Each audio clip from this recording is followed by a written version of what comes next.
Halo, Assalamualaikum. Perkenalkan, nama saya Ika Junia Saputri. Saya berasal dari Fakultas Sains dan Teknologi Universitas Islam Negeri Sumatera Utara, kelompok KKNKS 04, dan DPL sebagai berikut. Dalam video kali ini, saya akan membahas tentang peran matematika dalam COVID-19.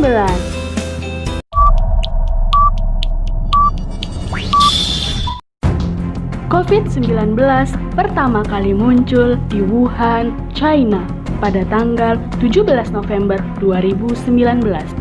Penduduk Hubei yang berusia 55 tahun menjadi orang pertama yang terjangkit COVID-19. Kasus tersebut, menurut data pada 17 November 2019 atau sebulan lebih awal dari catatan dokter Wuhan. Setelah 17 November, 1 dari 5 kasus dilaporkan setiap harinya hingga pada 15 Desember 2019 total yang terjangkit kasus sebanyak 27 orang dan pada tanggal 20 Desember 2019 total yang terjangkit adalah 60 orang. Lalu, dokter baru menyadari jika mereka sedang menghadapi penyakit baru di China pada akhir Desember 2019. Sehingga pada 27 Desember 2019, Chang Chichen, seorang dokter pernafasan dan perawatan klinis di Hubei Provincial Hospital, melaporkan ke pihak yang berwenang setempat setelah melihat 3 pasien dan keluarga pasangan lansia dan putra mereka yang menderita pneumonia misterius. Di Indonesia, Presiden Joko Widodo mengonfirmasi kasus pertama di Indonesia pada tanggal 2 Maret 2020. Pak Menteri Kesehatan bahwa ibu ini dan putrinya positif corona. Ibu yang berusia 64 tahun dan anaknya yang berusia 31 tahun, pada awalnya sang anak melakukan kontak dengan warga negara Jepang dengan salah satu klub di Jakarta pada malam Valentine 14 Februari 2020. Keesokan harinya ibu dan anak tersebut mendatangi rumah sakit untuk pemeriksaan lebih lanjut. Dan pada tanggal 29 Februari 2020 mereka terjangkit COVID-19. Lalu, bagaimana matematika berperan penting dalam COVID-19? Ada sebuah model matematika yang sebenarnya merupakan model persamaan diferensial yang sering digunakan dalam ilmu biomathematics untuk menghitung jumlah orang terinfeksi penyakit menular dalam populasi tertutup dari waktu ke waktu.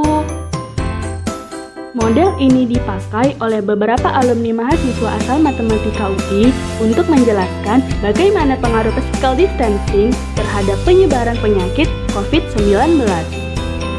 Beberapa alumni matematika UI yaitu Berry, Rahmat, Yosua, dan Immanuel mencoba menjawab pertanyaan ini menggunakan sebuah model sederhana yang dikembangkan oleh model Siru, dan gambarnya sebagai berikut.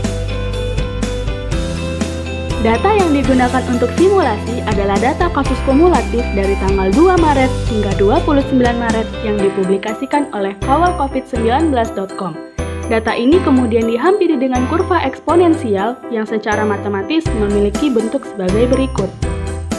Kemudian dilakukan estimasi parameter X1, X2, X3 pada persamaan 1 sedemikian menghasilkan sebagai berikut. Visualisasikan dari persamaan 2 dan data sebenarnya ditunjukkan oleh gambar berikut. Dan RMSE-nya sebagai berikut. Selanjutnya, nilai estimasi dari X1, X2, X3 digunakan untuk menghitung nilai awal dari beberapa kuantitas pada model Siru, yaitu infected dan unreported case. Model Siru diberikan sebagai berikut. Kita meyakini bahwa sebenarnya banyak orang yang terinfeksi namun tidak menunjukkan gejala, seperti yang terjadi di negara lain. Grafik ini menunjukkan banyaknya kasus positif baru dan banyaknya penambahan orang terinfeksi per hari. Terlihat bahwa banyaknya orang yang terinfeksi berkali-kali lipat dari banyaknya orang yang terkonfirmasi positif. Berdasarkan estimasi ini, pandemi COVID-19 akan mencapai puncaknya pada tanggal 16 April dengan 546 kasus positif baru, hingga diperkirakan akan reda pada Mei hingga awal Juni. Inilah pentingnya physical distancing terus dilakukan. Berdasarkan data, satu orang positif COVID-19 bisa menularkan penyakit ini pada 2-3 orang baru, dengan jumlah penduduk terinfeksi yang mencapai ribuan orang.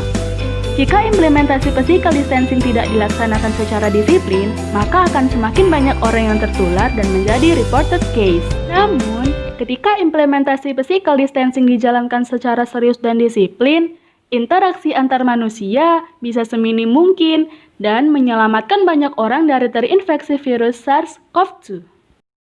Maka dari itu, kita harus memakai masker ketika ingin keluar rumah, mencuci tangan,